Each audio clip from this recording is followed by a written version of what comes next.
여기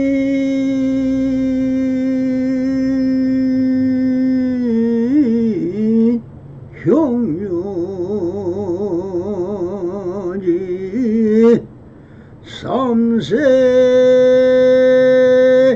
일체울 응관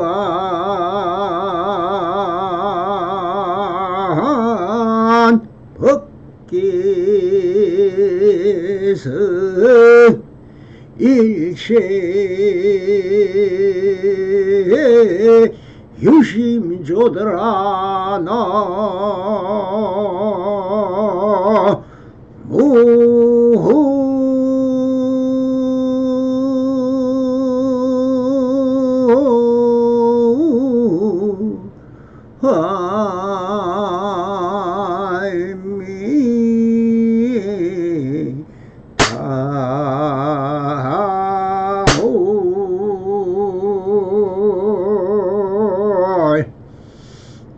반갑습니다. 시방법계 편만하신 우리 불보살님들과 오늘도 이렇게 불상응하옵니다. 평상심이 도입니다. 언제나 안심인명하시어서 본불본락하옵소서. 바람이. 자, 오늘도 조사선 우문록 실중어요 제51편 뚜렷한 빛은 색이면서 색이 아니네 하는 주제로 우리 불보살님들과 함께 이 안에 숨어있는 기쁜 현지를 한번 쳐다보도록 하겠습니다. 6가지 신통 모형은 공이면서 공하지 않고 한덩이 뚜렷한 빛은 색이면서 색이 아니네 하시 일숙각의 개성을 들려주시고는 불자를 잡아 세우더니 말씀하셨다. 한때 후문선사가 법을 보이셨다. 오늘의 그한 향상일구는 영가 현각스님의 화두된 황성일구를 거론하셨습니다. 여기서 거론하신 일숙각의 개성인 육반신명 공불도이요 일과 원강색비색이라. 즉 6가지 신통 모형은 공하면서 공하지 않으며 한덩이 둥근 빛은 색이면서 색이 아니로다 하는 개송에 대하여 납성이 사족을 다른 것보다 이 개송에 대한 조사이신 성철스님이 거하신 보설을 먼저 소개하고자 합니다. 육반신용은 6가지 신통 묘용을 말하는데 이것은 육신통이라 해도 괜찮지만 육신통을 따라 세울 것은 없고 이 비설 신의 육근의 작용을 말하는 것입니다. 진여 불성 가운데 만이주를 차더니 육근 이대로가 전체 신통이며 모두가 진여 대용이라는 것입니다. 누구든지 열애장을 열어서 만이 보주를 얻지 못하면 육근이 모두 6가지 도적인 육적이지만 열애장을 열어 만이주를 얻어 진여 자성을 깨치면 육근 전체가 육신통 즉 진여 대용이 된다는 것입니다. 그래서 아니 비설 신의를 통한 전체 진여 대용 이것이 공이면서 공이 아니라는 것입니다. 공이란 일체 명상이 다 떨어진 상차를 말하고 공하지 않다는 것은 단공이 아니라 거기에 묘유가 있다는 것으로 상차를 말합니다. 그래서 6가지 신통명이 공하면서 공하지 않고 공하지 않으면서 공했으며 진공이면서 묘유고 묘유이면서 진공이라는 것입니다. 그리하여 상차이면서 상조이며 상조이면서 상차하여 차조 동시가 되는 것이니 중도의 참 정의를 우리가 여기서 체득할 수 있는 것입니다. 이론으로서만 그런 것이 아니라 만이주를 완전히 얻고 보면 육반신용 가운데서 중도의 대응을 우리가 확실히 알 수 있습니다.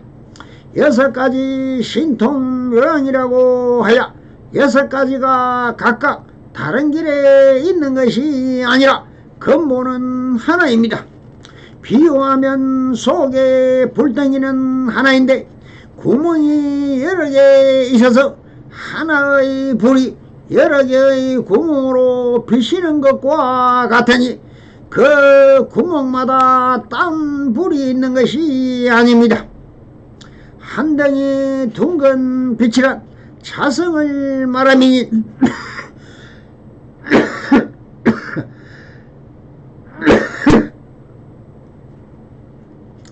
자성의 진여 본성은 똑같다. 둘이 아닙니다. 안이 빛을 신이의 육문을 통해서 비치는 신통명이 바로 자성이라는 한 덩어리 광명이 발하여 여러가지 작용이라는 것입니다.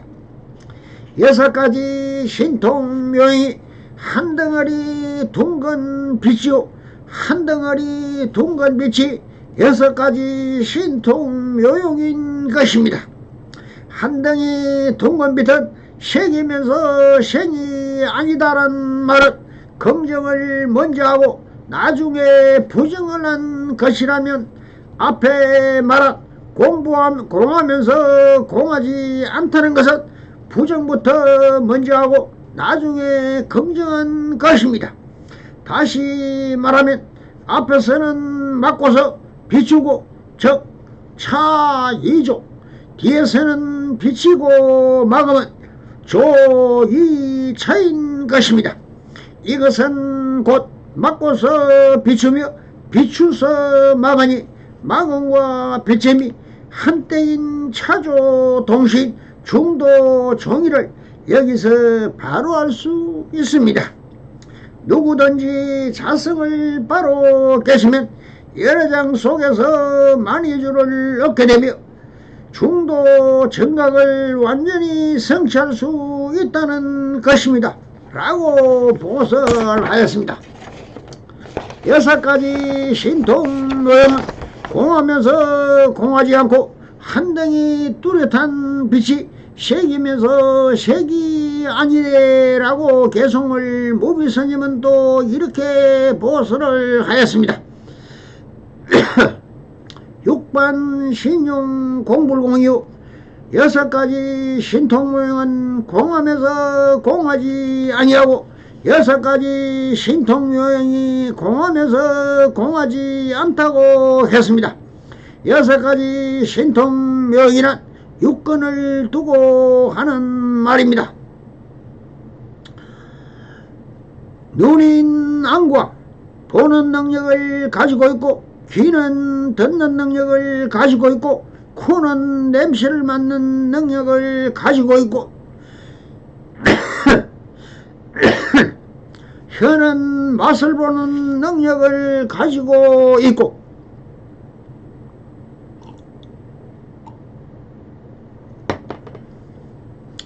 피부는 감촉을 느끼는 능력을 가지고 있고 뜻인 이는 기억하고 판단하고 추리하는 능력을 가지고 있습니다.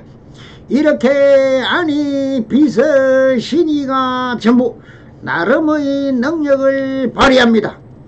그것이 신통하고 오묘한 작용입니다. 뭐가 있어서 육군이 그런 능력을 발휘하는 것인지 신비하지 않습니까? 그렇게 정확히 소임을 잘 수행하지만 정작 그렇게 하는 놈을 쳐다보면 쳐들 수가 없습니다. 공합니다.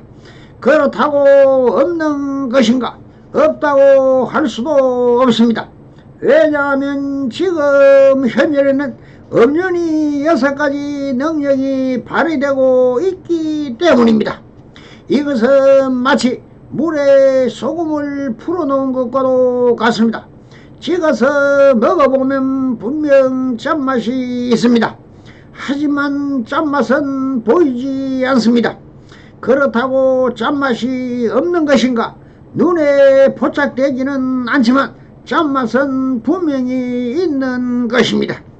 우리의 눈, 귀, 코, 혀, 피부, 덫에서 발현하고 있는 능력도 마찬가지라는 것입니다.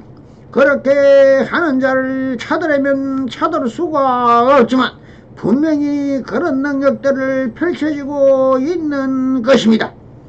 그래서 공불공이라 한 것입니다. 신통명이라서 보통 사람은 할 수 없는 어떤 초인적인 능력을 두고 한 말이 아닙니다. 지금 우리가 보고 듣고 냄새 맡고 맛보고 촉감을 느끼고 생각하는 것이 바로 신비하고 오묘한 마음의 작용인 것입니다. 지금 눈앞에서 펼쳐지고 있는 이런 작용들이 바로 신통묘용이라는 것을 바로 알아야 합니다. 간혹 보면 불교 공부를 하다가 초능력을 얻었다고 이야기하는 사람도 있고 또 그런 것을 배우겠다고 데려오는 사람도 들어있는데 그건 참 위험천만한 발상이고 잘못된 생각입니다. 부처님과 조사님들께서 말씀하신 신통묘용은 초인적인 능력을 발휘하고 초능력을 가시하는 그런 것이 아닙니다. 물론 불전을 읽다 보면 여러 성인들이 보통 사람은 할 수 없는 신비한 능력을 발휘하는 경우가 들어있지요. 목련존자도 신통제일이라고 칭송받지 않았습니까? 하지만 그런 목련존자 역시도 외도들에게 폭행당해 순교하셨습니다. 만약 우리가 상상하는 식으로 신통을 마음껏 부렸다면 그렇게 돌아가실 리가 있겠습니까? 불교도들이 정말 소중하게 생각한 신통은 그런 신기한 마술이나 요술을 부리는 것이 아닙니다. 부처님 역시도 제자들에게 그런 초능력을 발휘하지 못하도록 금하셨습니다. 복잡하게 펼쳐지고 있는 세상 만사 온갖 행생들은 핵심을 꿰뚫어보는 능력, 그런 지혜를 바탕으로 갖가지 욕망과 집착을 버리는 능력, 그렇게 해서 뒤죽박죽 헝클어진 망상과 번뇌로부터 훌쩍 벗어나는 능력이 부처님께서 일러주신 진짜 신통력인 것입니다. 당나라 때 방원이라는 유명한 거사가 계셨습니다. 그분이 석두선사를 만나 뵙고 대뜸이렇게 물었답니다. 만법과 짱하지 않는다는 사람은 도대체 누굽니까? 말이 채 끝나기도 전에 석두스님이 방거사의 입을 틀어 막았답니다. 그때 방거사가 깨달은 바가 있었습니다. 그 후 어느 날 석두스님이 방거사에게 물었습니다. 자네는 나를 만난 뒤 하루하루가 어떻게 보내는가? 그러자 방거사가 이런 개송을 지어 석두스님에게 바쳤습니다. 일용사무멸이요 유오자유해라 두두비치사요 처처 물장되라.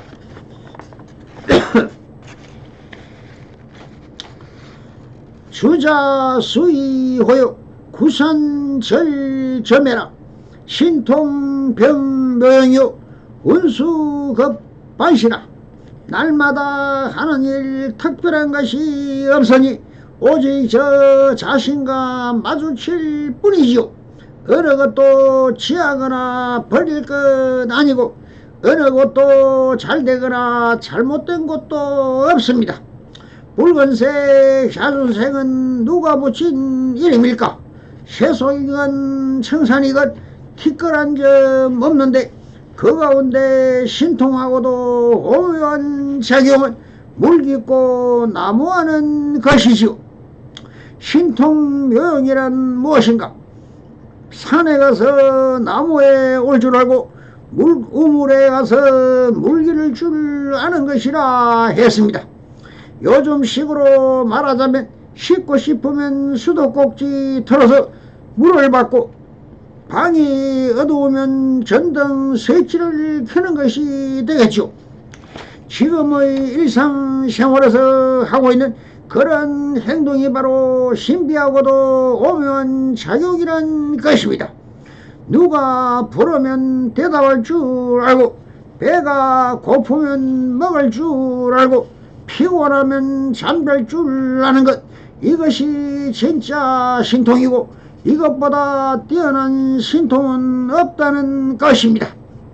지금 눈, 귀, 코, 혀, 피부, 뜻에서 발현하고 있는 일보다 신비한 작용은 없습니다. 누구야 하고 부르면 네 하고 대답합니다. 그렇게 소리를 들어서 알고 네 하고 대답할 줄 아는 자가 어디에 숨어 있습니까? 안에 있습니까? 밖에 있습니까? 안과 밖의 중간에 있습니까? 아무리 찾아봐도 찾을 수가 없습니다. 하지만 누구야고 부르면 네 하고 대답할 줄 압니다. 이보다 신통하고 신비로운 일이 어디에 있겠습니까? 라고 보설하였습니다. 두 스님의 보설을 통해서 신통묘용에 대하여 애시한 후에 이제 우문선사는 이 항상 일구를 읊었습니다. 이것이 색이면서 색이 아닌 뚜렷한 빛인데 무엇을 색이라 부르느냐? 내게 한번 가져와 보아라라고 개송을 하셨습니다. 먼저 번 애시앗 6가지 신통묘용은 공하면서 공하지 않고 한 덩이 뚜렷한 빛은 색이면서 색이 아니네.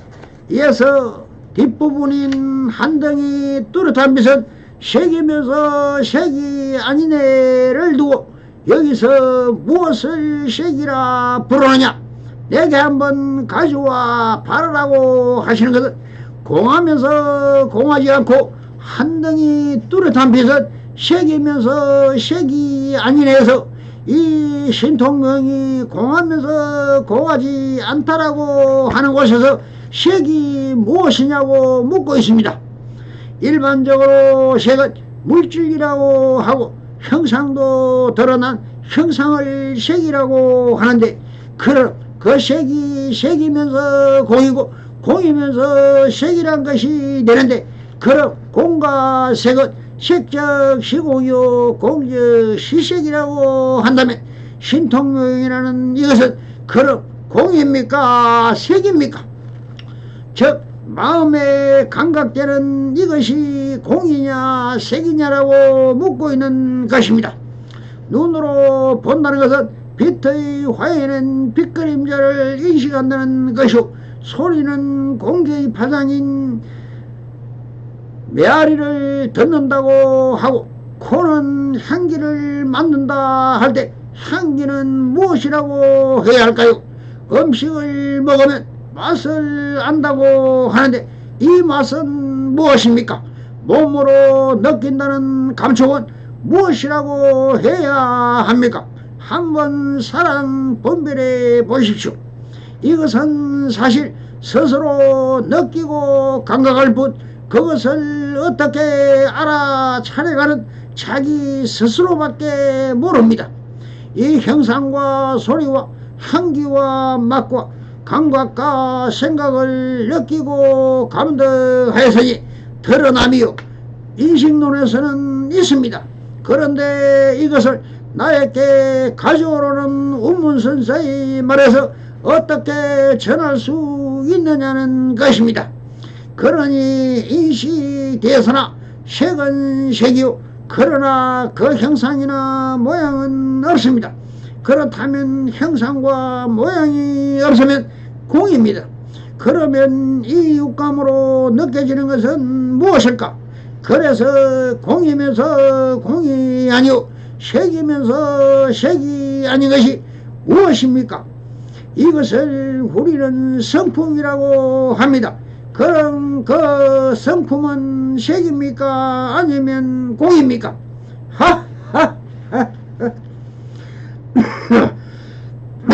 스스로 느낀 그대로일 뿐인 것입니다. 성불이년 맺어소서. 예, 말합니다. 감사합니다.